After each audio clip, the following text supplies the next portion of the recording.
మా ప్లాట్ ని చూసుకోవడానికి వెళ్ళాం, నేను మా హస్బెండ్.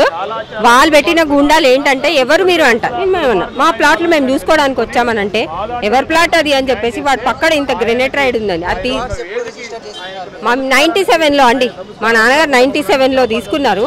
అది మేము రెగ్యులర్గా మొన్న కూడా రీసెంట్గా చూడడానికి వెళ్ళినప్పుడు అక్కడ 20-30 మంది ఉంటారండి ఎంట్రెన్స్ లోనే, లోపలికి వెళ్ళడానికి కూడా లేదు అసలు. మా ప్లాట్ని మేము చూసుకోవడానికి వచ్చినామంటే ఎవరు మీరు, మీ ప్లాట్ ఎవరు అని అంటే మేము చెప్పాం మా ప్లాట్ 469 ఉందని చెప్పేసి. నువ్వెవరివి రావడానికి అని చెప్పేసి వాడు ఇంత పెద్ద గ్రెనేట్ రైడ్ తీసినాడండి మా మీదకి. అక్కడ ఉంటే చనిపోతుండే, పక్కన వాళ్ళు వచ్చి ఆపినారు. సో చూసుకోవడానికి కూడా లేదనమాట, వాళ్ళంతా సెక్యూరిటీగా ఉన్నారు అక్కడ. సిగ్గుండాలండి వాడికి ఇట్లాంటివి చేయడానికి. అసలు మా లాంటి వాళ్ళు ఉసురు పోసుకొని ఏం బాగుపడతాడండి వాడు. అవునండి, ఇప్పుడు ఇంట్లో ఇప్పుడు మేము ఉన్నామండి, మా పిల్ల తప్పు చేస్తే మేము తిడతాం. అట్లనే కాంగ్రెస్ పార్టీ కాబట్టి రేవంత్ రెడ్డి గారికి వీళ్ళందరూ పిల్లల్లాగా కాబట్టి ఆయనను మందలించి మాకేమన్నా న్యాయం చేస్తారని చెప్పేసి మేము ఇంత ధర్నా చేస్తున్నామండి. అవునండి, ఇప్పటివరకైతే ఏం లేదండి. ఇప్పటికి 3వ సారి వచ్చాము, ఇంకా కూడా వస్తూనే ఉంటాం మాకు న్యాయం జరిగే వరకు. ఇప్పటివరకు అయితే మాకు ఏం న్యాయము జరగలేదు. 550 మంది ఉన్నామండి. అవునండి.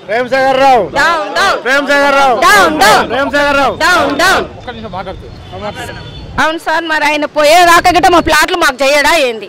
ఆయన పోతే గిట్ట మేము పోయే ప్లాట్లలో ఇల్లు కట్టుకుంటాం సార్. ఇక జల్దీ వస్తలేదు, మరి మా ప్లాట్లు కొనుక్కున్నాం సార్, మాకు ఇండ్లు లేవు, కిరాయిలకి నిలగొడుతున్నారు, 4 పిల్లలు ఉన్నారని సార్. ఆయన దుమ్ము పడి ఆయన పోతే మాకు ఇట్లా ప్లాట్లు అయితే ఏమో సార్. అంతకన్నా ఎక్కువ రేవంత్ రెడ్డి గారికి నమస్తే చెప్తున్నా.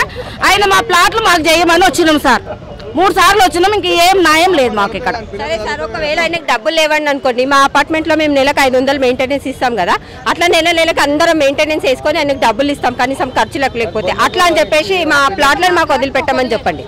వాడికి అంత గతి లేకుండా మా ప్లాట్ల మీద పడితే మేము మినిమం హెల్ప్ చేస్తామండి.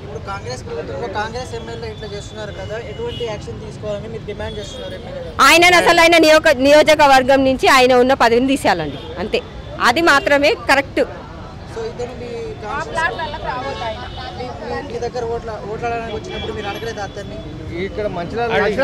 అది ఇక్కడ కదండి, మంచిర్యాల కదా. ఇక్కడ వచ్చుంటే మేము నిజంగా అప్పుడు వేరే ఉంటుండేనేమో మేబీ.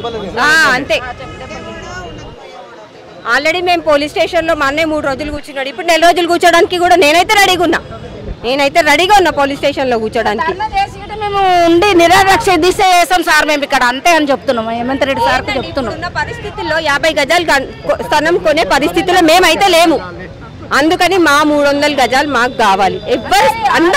అందరివి ఎవరి స్థలాలు వాళ్ళు కావాలి. మేము మా ప్లాట్లలో మేము ఇల్లు కట్టుకోవాలి. దానికి పోలీస్ వాళ్ళు సపోర్ట్ చేయాలి. దానికి సీఎం కేసీఆర్ రేవంత్ రెడ్డి గారు ఎటువంటి చర్యలు తీసుకుంటారో ఆయన ఇష్టం. మాకైతే న్యాయం జరగాలి. మా ప్లాట్లలో మేము ఇల్లు కట్టుకొని నెక్స్ట్ ఇయర్ వరకు మేము గృహప్రవేశం చేసుకోవాలి, అంతే.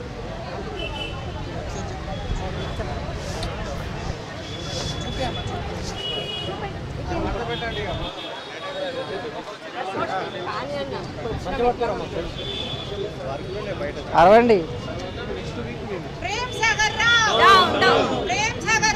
Mancherial MLA Kokirala Prem Sagar Rao down down. Mancherial MLA Kokirala Prem Sagar Rao down down.